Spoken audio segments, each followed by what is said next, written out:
Hello and welcome to the Armored Knights YouTube channel. This channel is devoted primarily to a World of Warships division within Armored Knights. My name is Warhawk67 and I will be putting together a series of videos to discuss some of the captain skills and the modules many of us use on our various types of warships. This video will focus on the battleship class ships and specifically on the US battleship line itself. So let's get started, shall we?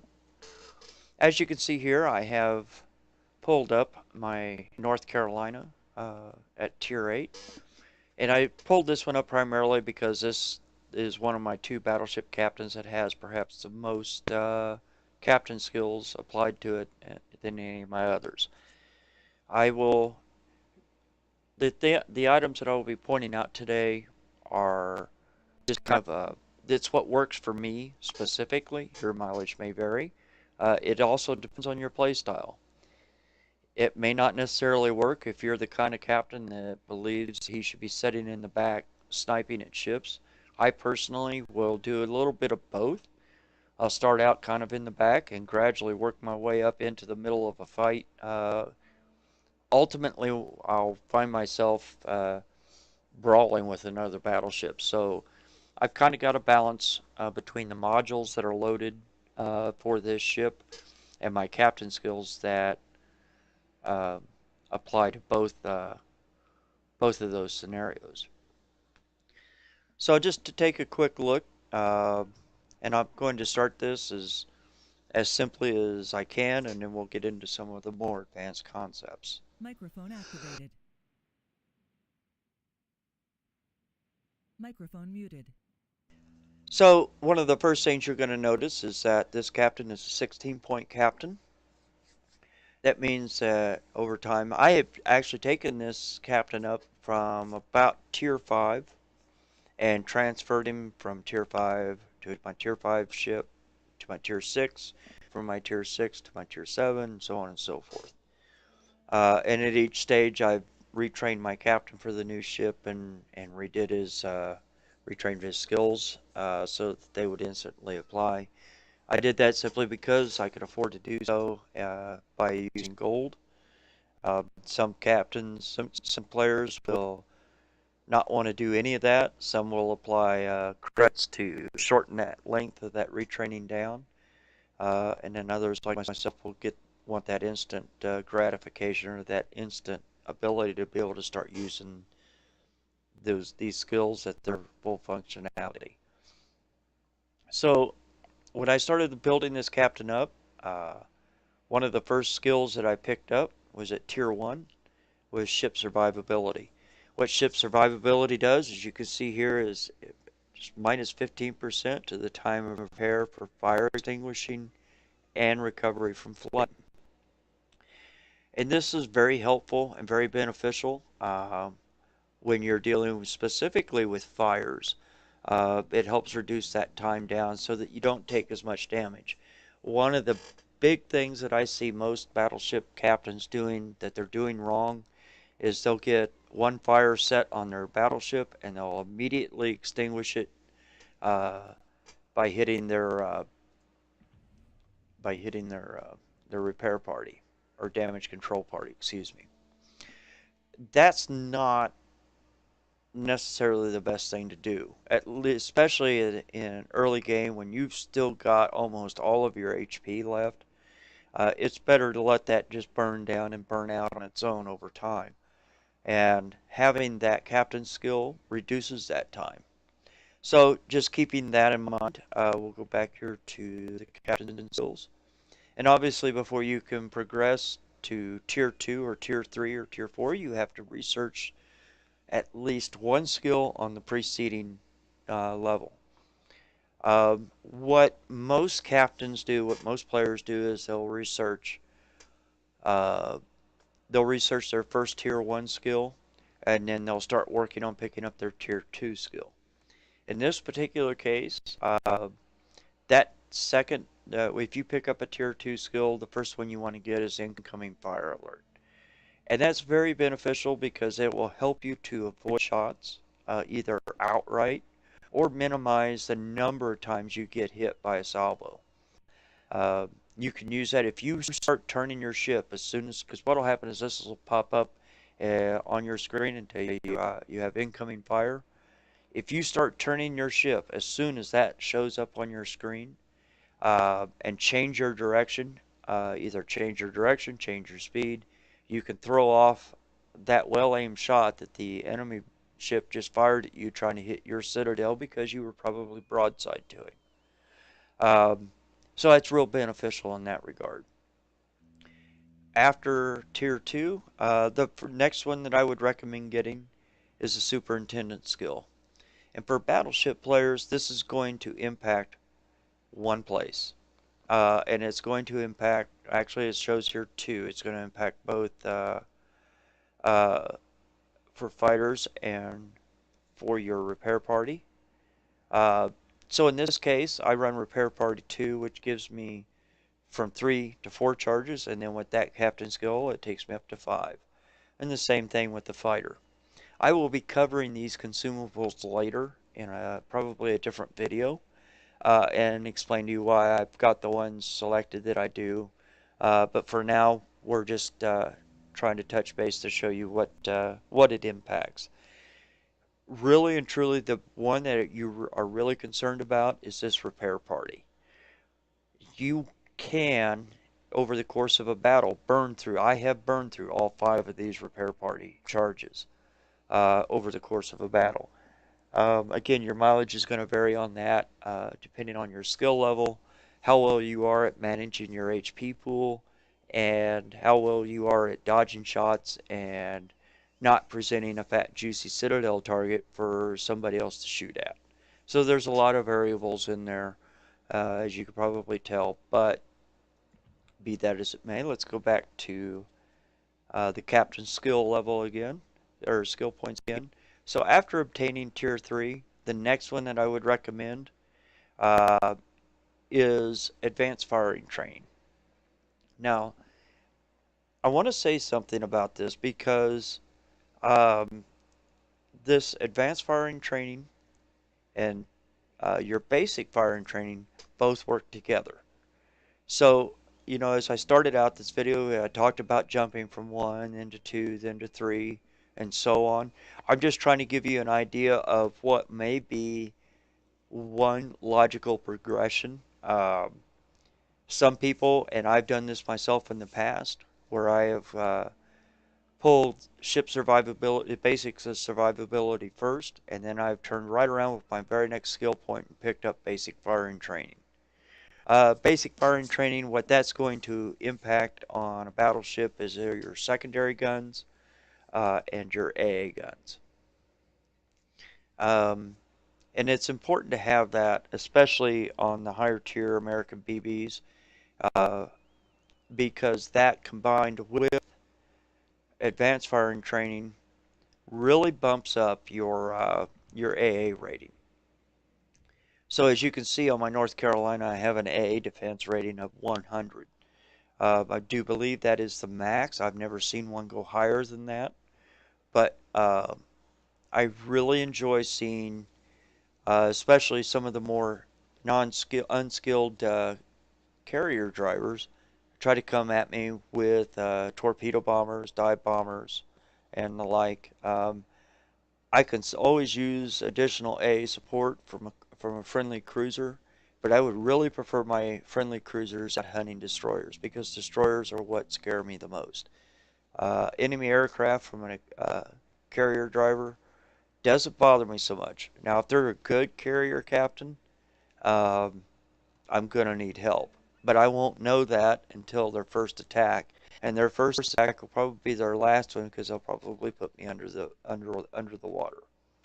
So it's kind of a little bit of a gamble there, but uh, overall, those two skills are very important, especially if you're running the American battleship line, because it'll really come into play in higher tiers at Tier 9 and Tier 10 with the Iowa and the Montana. One of the other things that I do pick up at Tier 2 is the expert marksman.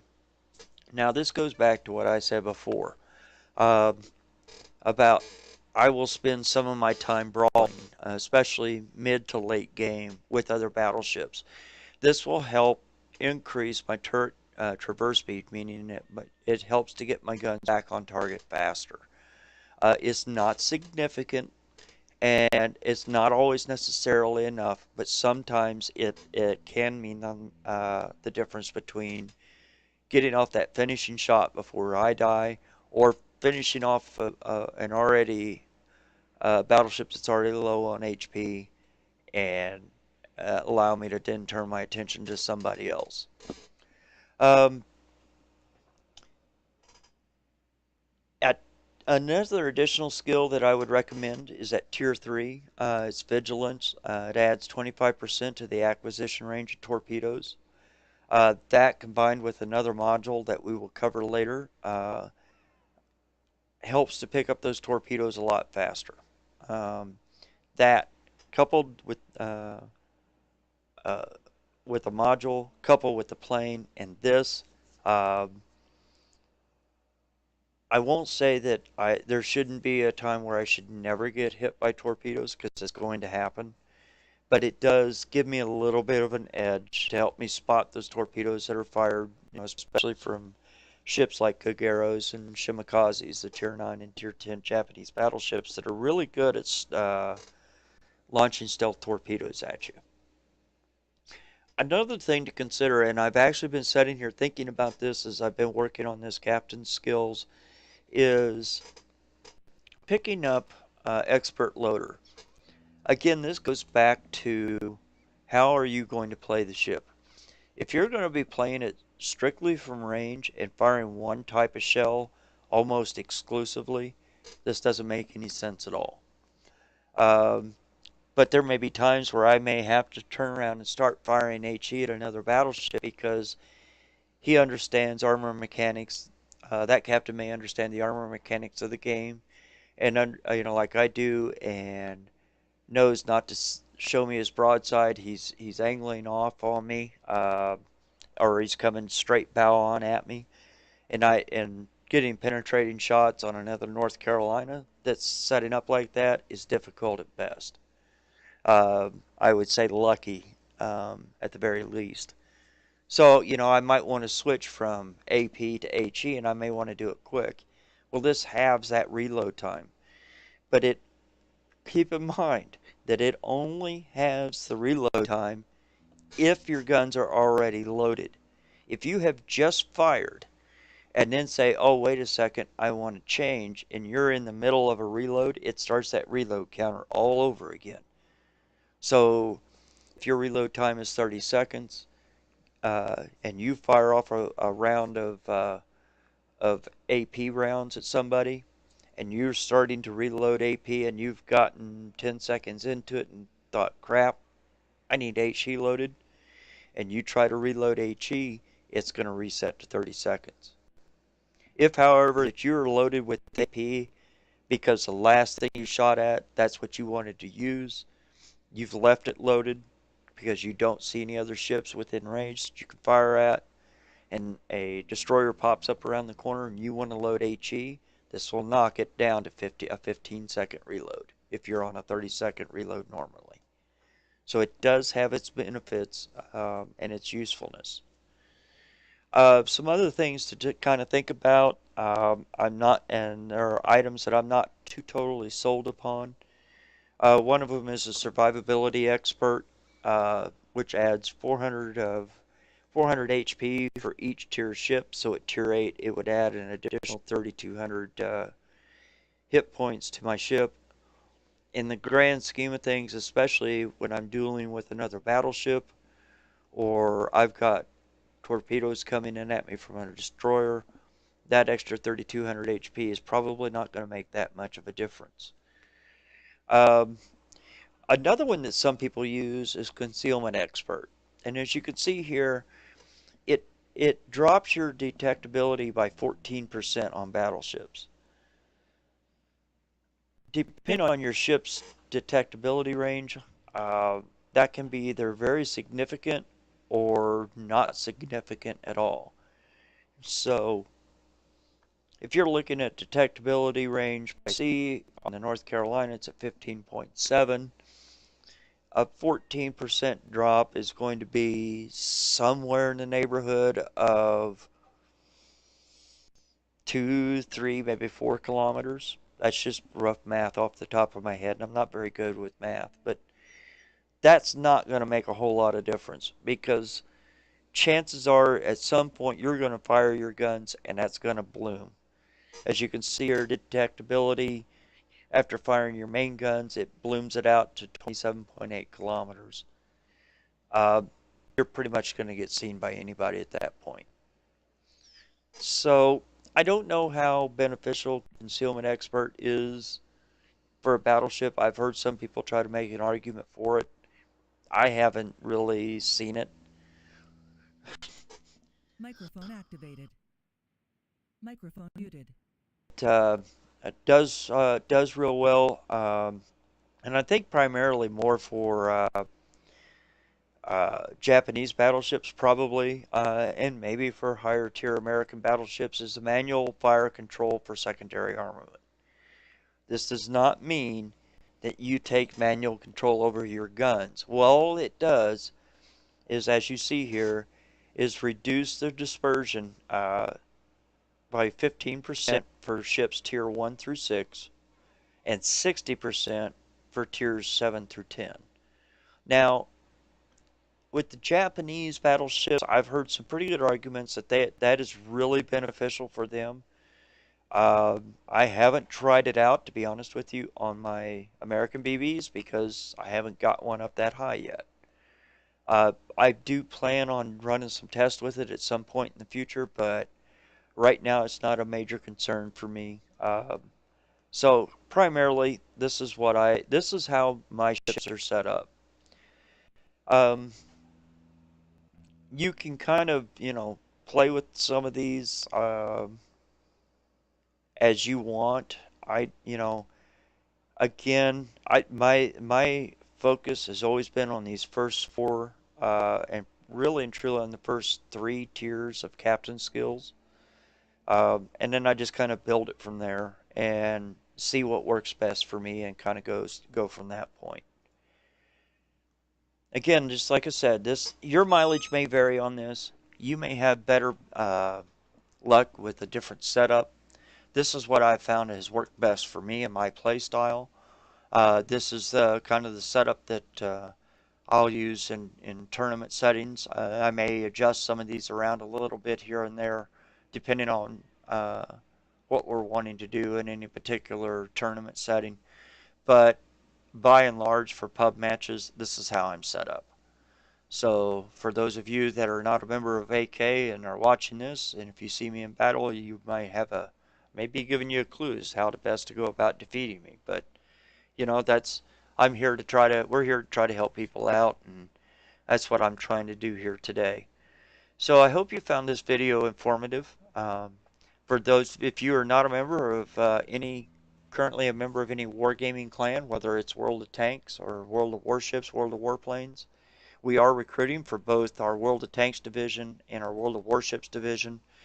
If you go to our website, which is armoredknights.us, you can get more information about us, including our TeamSpeak info. Just jump on our TS server, poke one of us, one of our officers will be happy to speak with you, whether it's about tanks or warships or what we're currently doing.